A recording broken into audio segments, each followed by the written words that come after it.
Fibonacci, un nom que tout le monde connaît, ou presque. Et on pense tout de suite à la fameuse suite de nombres. Mais si cette suite n'était en fait pas sa plus grande contribution, si son véritable héritage avait changé le monde, de la finance à l'informatique, d'une manière que peu de gens soupçonnent? Alors, tout commence par une image, une forme comme celle-ci. Cette spirale, elle est parfaite. C'est le genre de forme que la nature semble adorer, qu'elle répète encore et encore. Et ça, ce n'est pas juste une coïncidence, non. C'est un indice. Le premier indice d'une histoire fascinante. Quel est le lien alors? Eh bien, la réponse, c'est un code. Un code mathématique secret, caché à la vue de tous, qui semble dicter les lois de la croissance dans la nature et même nos propres idées de la beauté. Et c'est ce code qu'on va tenter de décrypter aujourd'hui. Alors voilà, on plonge dans ce code secret qui se cache dans la nature. Et attention, ce n'est pas un code que l'être humain a inventé. Non, non, c'est une règle que la nature elle-même semble suivre à la lettre. Et c'est là que le motif devient, évident. Prenez une pomme de pin. On y trouve 8 spirales dans un sens, 13 dans l'autre. Un cœur de tournesol, c'est pareil, 34 et 55 spirales. Parfois même 55 et 89. Toujours les mêmes nombres qui reviennent. Et ça, ce n'est absolument pas le fruit du hasard. Tous ces nombres, ils appartiennent à une seule et même famille, une seule séquence, la fameuse suite de Fibonacci. Ce qui nous amène à la question, qui était cet homme, cet Italien de Pise? Qui est-il, ce Fibonacci? Il faut savoir une chose, il n'a pas inventé cette suite. On pourrait plutôt le voir comme un traducteur. Celui qui a révélé au monde occidental un tout nouveau langage mathématique. Un langage qui allait absolument tout changer. Et le mieux, c'est encore de l'entendre avec ses propres mots. Léonard de Pise, qu'on appelle Fibonacci, était en fait le fils d'un marchand italien. Son père était en poste en Afrique du Nord, à Bougie, l'actuelle Béjaïa en Algérie, et c'est là-bas que le jeune Léonard a découvert ce qu'il appelle l'art des 9 chiffres indiens. Un système de calcul tellement élégant, tellement efficace, qu'à côté, les méthodes qu'on utilisait en Europe à l'époque paraissaient complètement archaïques. Alors, quand il rentre en Italie, vers 1200, il a une mission. Il compile tout ce savoir dans un livre monumental, le Liber Abaci ou le livre du calcul. Et ce livre, il va littéralement changer la face des mathématiques et du commerce en Europe. Mais attention, probablement pas pour la raison qu'on imagine. Parce que oui, on pense à la suite de Fibonacci, mais cette fameuse histoire de lapin, elle n'occupe une toute petite page de son livre. Une anecdote presque. Non, la véritable révolution, la vraie mission de Fibonacci, c'était beaucoup plus simple et en même temps beaucoup plus profond. Il voulait apprendre à l'Europe une toute nouvelle façon de compter. Et pour bien comprendre à quel point c'était révolutionnaire, il faut se projeter. Imaginez un peu l'Europe du XIIIe siècle. Le commerce explose, les villes grandissent, mais les outils pour gérer tout ça sont, disons, primitifs. Pour un marchand, un banquier, faire des calculs, c'était un véritable cauchemar. Voilà à quoi ressemblait une simple addition à l'époque. Je ne parle même pas de multiplier ou de diviser. C'était quasi impossible. Il n'y avait pas de colonne, pas de notion de retenue. Chaque calcul était un casse-tête infernal. Imaginez les erreurs, des erreurs qui pouvaient coûter une fortune à un marchand ou à un banquier. Et là, on voit la différence, c'est le jour et la nuit. D'un côté, le système romain, 7 symboles, avec une valeur fixe, compliquée. De l'autre, le système indo-arabe que Fibonacci rapporte, seulement 10 symboles, et leur valeur dépend de leur position. C'est ça la clé. Et l'autre innovation géniale, c'est bien sûr le zéro.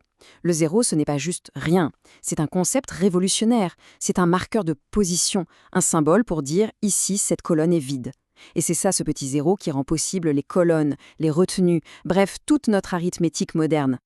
Forcément, une telle révolution, ça ne s'est pas fait sans heurts, loin de là. Il y a eu une énorme résistance. Pour l'Église, par exemple, ces chiffres étaient impies. Ils venaient du monde arabe. La ville de Florence les a même interdits en 1299. On craignait qu'ils soient trop faciles à falsifier. Un zéro, hop, ça se transforme en 6 ou en 9. Et puis, il y avait ce concept du zéro, un symbole pour le rien, pour le néant, qui avait pourtant un pouvoir mathématique. C'était quelque chose de profondément dérangeant pour la mentalité de l'époque. Et c'est seulement maintenant qu'on arrive à la partie la plus célèbre de son œuvre. C'est assez ironique quand on y pense, parce que ce n'était vraiment qu'un petit problème, un exercice de pensée, presque une note de bas de page dans son immense traité. Le voilà, ce fameux problème des lapins. C'était juste un petit exercice pour s'entraîner avec les nouveaux chiffres. La question est simple en apparence. Si on part d'une seule paire de lapins, combien de paires aura-t-on au bout d'un an en suivant certaines règles de reproduction ? Et la solution à ce petit problème, eh bien, c'est une suite de nombres. Une suite qui suit une règle d'une simplicité désarmante. Chaque nouveau nombre est tout simplement la somme des deux nombres qui le précèdent. On commence avec 0 et 1. Puis 0 plus 1, ça fait 1. 1 plus 1, ça fait 2. 1 plus 2, ça fait 3. Puis 5, 8, 13. Au début, ça a l'air de rien, mais la croissance de cette suite s'accélère de façon exponentielle.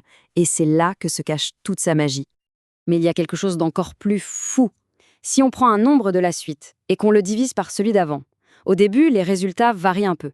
Mais très très vite, le résultat de cette division se stabilise. Il se rapproche de plus en plus d'une valeur bien précise, une sorte de limite. Et cette valeur, c'est le nombre d'or. Phi, un nombre mythique connu depuis les Grecs anciens. Il se cache donc à l'intérieur de la suite de Fibonacci. Et comme on l'a vu au tout début, il se cache aussi partout dans la nature. La question c'est pourquoi celui-là? Pourquoi la nature choisit-elle ce nombre? Eh bien parce que mathématiquement, c'est le nombre le plus irrationnel qui soit, c'est-à-dire le plus difficile à approcher avec une fraction simple. Pour une plante, ça veut dire quoi? Ça veut dire une efficacité maximale. Si elle fait pousser ses feuilles ou ses graines en suivant un angle lié au nombre d'or, elle s'assure qu'elles ne se feront jamais d'ombre les unes aux autres. C'est tout simplement la solution mathématique parfaite au problème de l'optimisation de l'espace. On le voit bien, l'héritage de Fibonacci, c'est bien plus qu'une simple suite de nombres ou que le nombre d'or. C'est beaucoup, beaucoup plus vaste. C'était un mathématicien incroyablement prolifique. Le Liber Abatis n'était que le début. Il a aussi écrit des traités majeurs sur la géométrie, sur la théorie des nombres. Il participait même à des sortes de joutes mathématiques à la cour de l'empereur Frédéric II, qui était un grand mécène des sciences.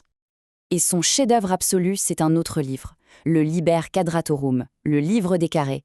Il y aborde des problèmes d'une complexité folle pour l'époque.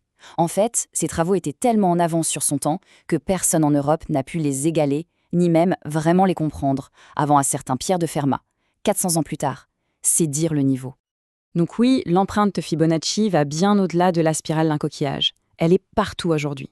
En informatique, sa suite est un cas d'école pour enseigner les algorithmes récursifs.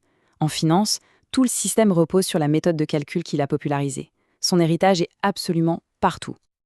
Et pour conclure, il y a cette citation d'un traducteur du XVIe siècle qui, je trouve, résume tout. En découvrant les travaux les plus complexes de Fibonacci, il a écrit « Il faut ici au voir sel en bouche ». C'est une vieille expression française qui veut dire qu'il faut aborder le sujet avec sagesse, avec prudence, parce que c'est du lourd. Et c'est une belle façon de nous rappeler que derrière ce nom si familier se cache un géant des mathématiques, un esprit dont on commence à peine, encore aujourd'hui, à mesurer toute la profondeur.